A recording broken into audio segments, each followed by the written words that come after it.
Live from our 7 Tasmania studios, your nightly news with Kim Miller begins now. Good evening, everyone. First tonight, the next leader of Tasmania's Labor Party won't be known until mid-June. Details have been unveiled about what the historic voting process will look like, and our reporter Meg Sides joins us now to explain what happens moving forward. Meg, you spoke to the party's secretary this afternoon. What did he say?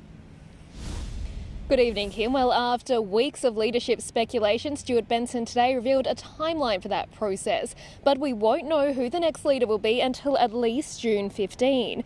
Candidates David O'Byrne and Shane Broad will have 22 days to travel the state and campaign for the position before voting closes. They'll be pitching their vision for the future of the party as it tries to recover from the disastrous first 2 weeks of its state election campaign. Everyone's acknowledged that the start of the campaign, the first 2 weeks, was unfortunate, and that will be a major focus of, one element of the focus of the campaign review going forward, and I'm sure recommendations will be made as part of that review to ensure that that doesn't occur again. Now, it's the first time the party members have had the opportunity to have their say, with around 1,000 eligible to cast their vote. Postal ballots have been mailed out today, but 85% are expected to vote online. Now, the Labor Party will have a leader before Parliament returns at the end of next month, and Anita Dow will remain acting leader until then. Kim? Organisers of the Jurassic Creatures exhibition are pleading for the return of a model dinosaur that's been swiped by thieves. They say the custom velociraptor named Rappy is worth much more than its $25,000 price tag. When it roamed the Earth 70 million years ago, the velociraptor was regarded as the speedy thief, but it seems one got a taste of its own medicine. Upset. He's like part of the family to us. It's like he's like one of ours. The prehistoric model, along with a trailer, was pinched from outside the Launceston Bunnings store before the dawn of time last Friday. It hasn't been seen since. I think it's just heartless. You know, haven't only upset me and my tour, you've upset the kids. The custom-built carnivore, worth $25,000, is part of the Jurassic Creatures tour, which recently wrapped up in town. Kids love it. Like, the raptor is one of the second most popular one after the T-Rex, of course. The herd today packed and covered ahead of a mainland migration, but with one missing member. Police have been alerted, but organisers want the public to be on the lookout. No, it's not your average garden ornament. I know it's not like a gnome. It's 8 foot tall. It's 12 foot long. But the deadline is tight. The team set sail for Melbourne on Wednesday, and organisers say they're willing to drop charges if it means the Raptors' safe return. You've had your weekend to have your fun, but just please return it. The kids want it back, we want it back, so we can go to the next location and everybody can enjoy it. Garth Burley, 7 Tasmania News. A new summer festival could be on the way, with the Premier confirming discussions have begun for a Taste of Tasmania replacement. The Lord Mayor says Council still wants to be involved, but one alderman says time is ticking to reach a decision.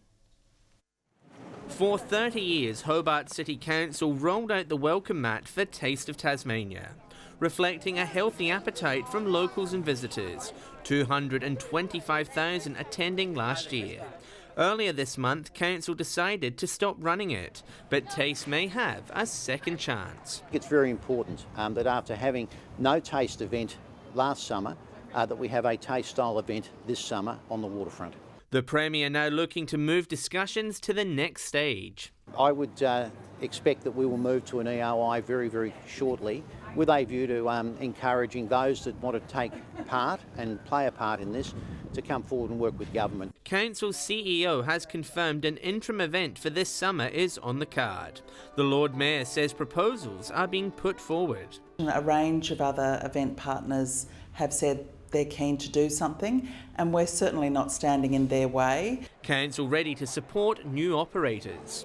Tables and chairs and kitchens. If there's an event operator working with the state government this year, in summer we will also be able to provide that sort of equipment. One alderman has warned a decision must be made soon.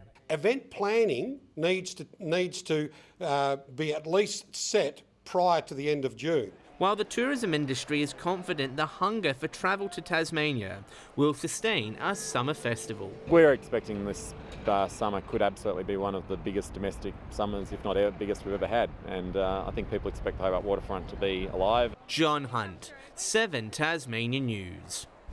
Public consultation opened today for the controversial Mount Wellington cable car proposal. After the final pieces of information were submitted to Council last week, the planning application is now live. The plan includes 2 80-person cabins, 3 towers, a base station and a new 4-level building on the summit. The application is open for comment on the Hobart City Council website until June 22 and is expected to go before Council for debate later this year. More than 150 students have contributed to a book aimed at shaping the future for Tasmanian children. Young people under the age of 9 wrote stories and drew pictures, part of the consultation process for the state's first ever child and youth wellbeing strategy. When I wake up, I smile. 156 children from schools across the state helping to write this book. You are published authors. The Children's Commissioner visiting Newtown Primary School alongside another guest. Peter Gutwin, who is the Premier of Tasmania, and we're here to launch your book. Aimed at providing honest insight from a child's perspective into what young people want and need to be happy and healthy. A contribution to help form the state's first whole-of-government child and youth wellbeing strategy. I read lots of things all the time. But last night when I read this book, I think this is the most important book that I've ever read. Reading their work aloud. My dream school has walls around it so that only school kids, teachers, parents and helpers can get in. It makes me feel safe. I like music, instruments and dancing as well. It makes me feel amazing and good. I'm in Musicland. Before signing copies. This is no different to any other book launch. Can you sign my copy down there? Sure. The strategy is expected to be released later this year. They've told us very clearly in this book what it is that they need for their wellbeing, what they need to feel safe, what they need to learn, what they need to be healthy, what they need to be connected to their culture. Hoping to give these students the brightest future the state can offer. Meg Sides, 7 Tasmanian News. Tasmanian industry leaders say palliative care nurses are desperately needed ahead of extra future demand in the sector. Due to our ageing population, Palliative Care Tasmania says a number of people needing assistance will jump by 135% in the next 2 decades. The body joining forces with the union to offer new scholarships to upskill nurses and midwives. At times it isn't recognised for the rewards that comes with working with those people with a life-limiting illness. We need to really look at future-proofing our workforce. Course costs have been blamed as one of the key reasons palliative care nurse numbers are lacking. Tasmania's NBL team has locked in a major sponsorship deal, with the Spirit of Tasmania coming on board for the Jack Jumpers' first 3 years. But the league's boss has given the Silverdome a slap, questioning whether Tasmanians should accept it as being up to standard. The new team's finances are in shipshape. Sounding a new 3-year deal with the Spirit of Tasmania. But when it comes to the team's northern home, Larry Kesselman isn't afraid to rock the boat. I would certainly want to see the venue looking a little bit better than it did on television. The NBL boss savaging the Silverdome following its 6-game trial with the New Zealand Breakers. Because I thought it looked pretty good actually on TV. Obviously you're looking at it differently than I. Look, I think it's a shame that Tasmania is comfortable to accept that as a good-looking venue. The state government does, saying the Silverdome is fit for purpose and has hosted plenty of high-profile events in the past. The venue is set to host 2 Jack Jumpers games in Season 1. The Dex redevelopment, on the other hand, is said to be shooting the lights out. We're on track to do something that's meant to take 2 years in about 8 months. We will absolutely be playing the first home game there. But the team is still hunting for players. Offers have been made, but with international competitions delayed due to COVID, the team faces a tight recruitment window, although the coach is zeroing in on a marquee signing to build the club around. There's 2 or 3 people that have been on my list from the first day till today. That list has not changed. The Spirit of Tasmania says its deal with the Jack Jumpers doesn't affect any future sponsorship with North Melbourne. Tom Johnson, 7 Tasmania News. Tasmanians have just 5 days left to cast their vote for the state's top tourist town. 10 towns are vying for the title, with the winner to represent the state at the National Awards in August. The Derwent Valley Mayor today made his case for New Norfolk, saying winning would be a boost for the region. We know that we're a beautiful town and we're a place that people really should come and visit and enjoy with us, but it puts it on the national stage if we can win this and head over to the Big Island and compete with some of the other big areas. To vote, visit the RACT website.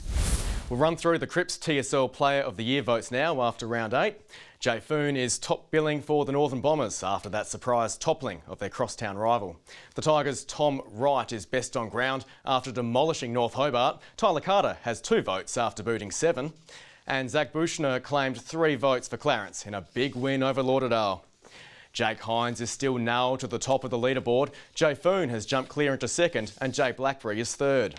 So we'll turn now to the Women's Super League. Kingborough is hoping its weekend win will help kick-start its season. The Lions defeated South Hobart 1-0 to record its 2nd league victory from 6 matches. After conceding 9 goals in the past 2 games, the Lions also kept a clean sheet, an effort which pleased its coach. Our defence was pretty rock solid yesterday, and we have been playing around in there, and obviously that's come at a cost, but I think we're pretty stable now. Kingborough's attention turns to the statewide cup this weekend, facing Launceston United in a semi-final on Saturday afternoon.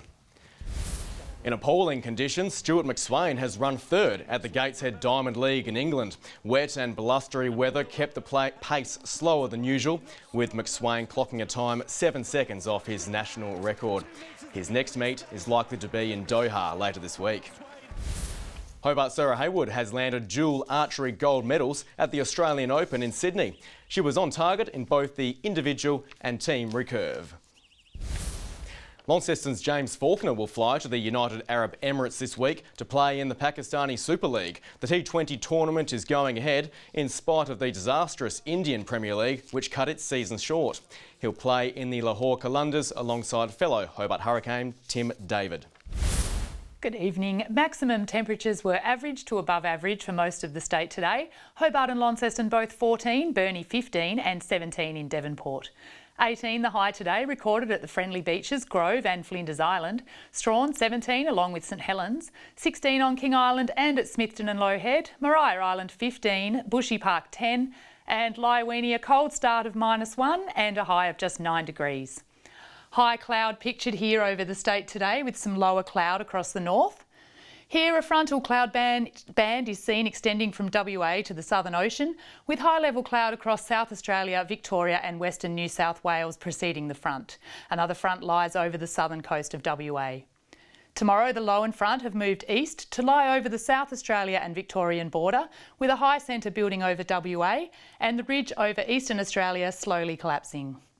Winds northeasterly 20 to 30 knots lighter about the north early on, increasing to 25 to 35 knots about the west in the afternoon. Seas mostly 2 to 3 metres.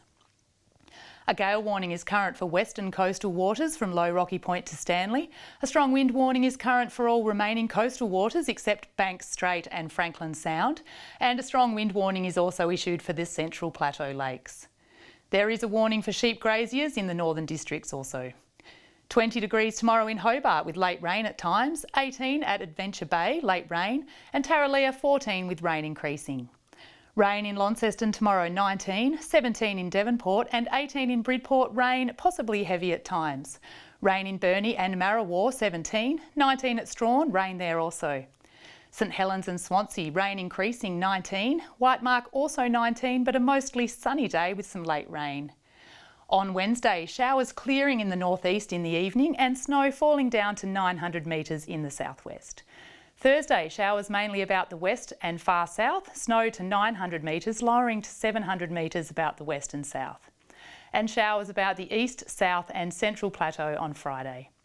Mostly sunny in Darwin, 33 and Broome, 32. Partly cloudy in Alice Springs, 24, Brisbane, 23 and Perth, 18. And rain developing in Melbourne, 20 degrees. And right now in Hobart, it's cloudy and 13. Launceston, cloudy, 14 and Devonport, cloudy and 14 also.